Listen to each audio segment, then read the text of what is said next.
Hello and welcome to another episode of Monsters Love You. Monster Loves You. When we last left, I was supposed to answer this. I'm going to wait patiently because, well, they're my elders. After a while, the muttering stops. Through the murmuring, though the murmuring goes on for some time longer, finally the assembled monsters come to a decision. Well, what is it? The ring of monsters shuffles closer to you, forming a tighter circle. Elders loom over you while the smaller adults crouch low. Your surroundings grow shadowy and dark. Wait, what's happening? Do your part in the ceremony of adultation? Adultation. The other monsters hold you in some respect. 11 out of 100 possible points. Good for them. It is immediately clear to the crowd that you are a very kind monster. That's nice of them to think so. The crowd shoves two monsterlings into the circle, each with a broken arm. An elder asks you to take care of them. Apply first aid, or gently care to their wounds. I'm going to gently care because I have high kindness. Oh, I just roll dice? Yes! You croon and pet the monsterlings until they grow drowsy, then splint their damaged limbs in silence. They leave quietly, feeling much better. Everyone cheers! Accept their respect and move on. Wow, look at this. I think I'm doing pretty good. 16% respect, 100% bravery, kindness, some bravery going on. Yep. You're an adult now. You've grown stronger over time, but your personality is no longer as mutable as it was when you were young. Onward to adulthood. Explore the whale mists or politics with monsters. I'm going to explore. Let's do snake. You take the lead in a hunt in the whale mist and you've become separated from the group. Suddenly, you catch the sight of something. There! Where? Within the thicket, rumor has it that an especially large, clever snake tricked Nish Nash biting her and made her sick for days. And it's right there waiting and watching. Call everyone to get out of here. You've beaten snakes before. It's time to eat another. I'm gonna eat that snake. I'm eating that snake. You slowly creep up on it, sharpening your claws. Suddenly you stop. A print in the dirt is clearly from Nish Nash's foot. There's definitely dried monster blood around it. Lure the crafty serpent into a trap so it can't bite you. Or use yourself as bait. Be the trap. I'm gonna use myself as bait. After a warm afternoon in the forest, pretending not to look around, you begin to yawn. You wait for what seems ages. Maybe this is too subtle. Get the group and look for it. Stay the course. Make the snake come to you. The snake does come to you. That wakes you up fast. It drops on you from the overhead tree branch, and you catch it with your claws, impaling it so it can't wrap you into coils. Arg! Oh, that poison has quite a kick. Arg. You let it bite you a few times, counting on your strength to keep you alive. I don't know how much strength I have. And indeed, the snake dies before you pass out. Okay. Alright then. That was odd. Okay. Politics. Food. Gobclaw and you are arguing about what to have for lunch.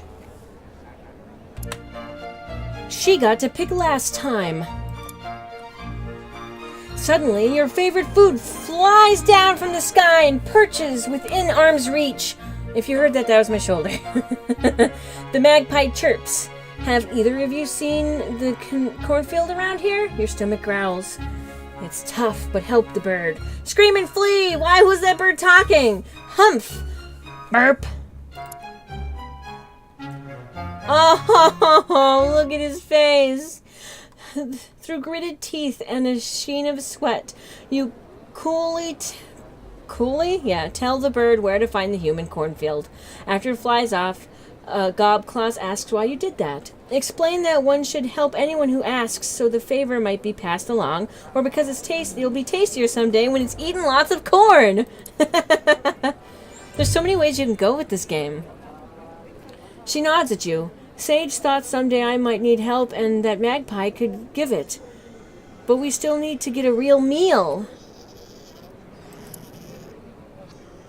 Alright, let's go explore the mists again. We're going to do the goat. Oh, we have 13 more days left. Okay.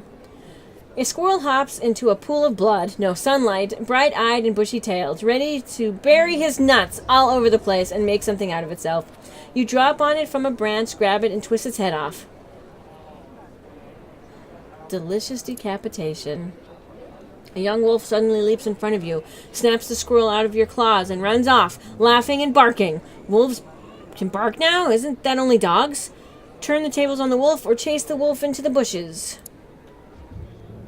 She must be multilingual, plus it looks like she's faster than you. I'm going to chase him in the bushes. Oh no! You run into the underbush, slashing and tearing at the blinding vines and leaves, but you lose the wolf's trail. As you stagger home, you notice the wolf poop. Ha ha, wolf poop! Has been left along the trail. You know, without a doubt, who left it there. Go home and try to forget about it. Oh no! As you approach your hovel, Blitztree helpfully points out that you stepped in some of the wolf poop! You're a laughingstock! Oh no. I'm gonna kill that wolf. Let's do the door. You hear a cry from a nearby hovel. What's happening over there? Sasswait?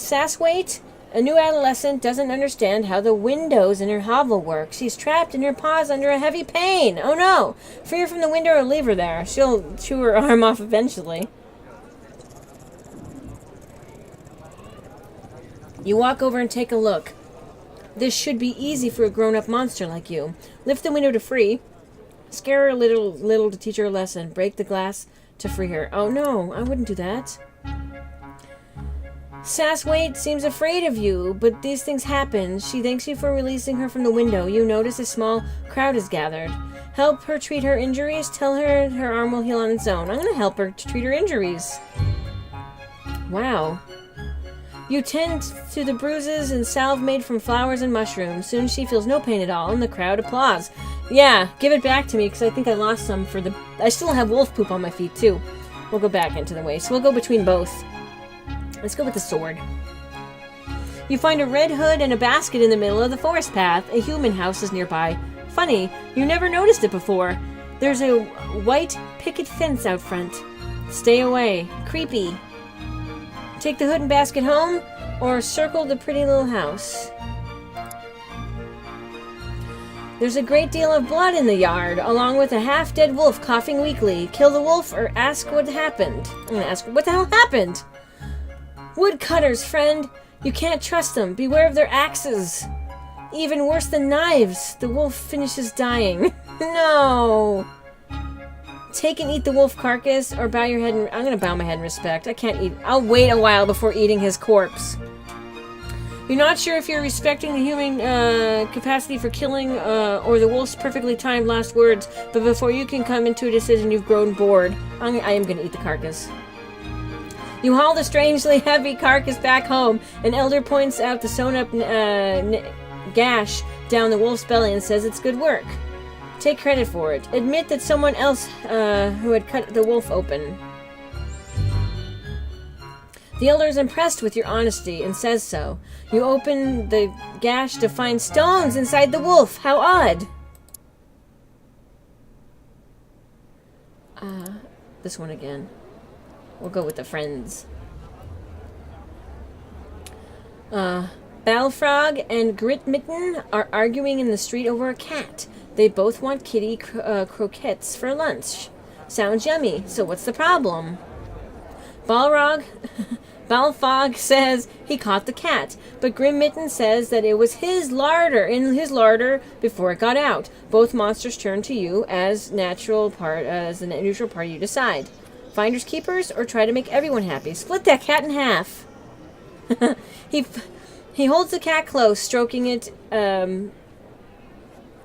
absently. Is that absently? The cat mews and rubs his head against his gripper. I don't even know how to say the shitty. Ask Balfrog if just this once. Sharing is on the table along with the cat. Demand to hold the cat while you meditate the dispute. I'm going to see if he'll share. You're able to persuade Balfrog to give Gritmitten the cat's tail.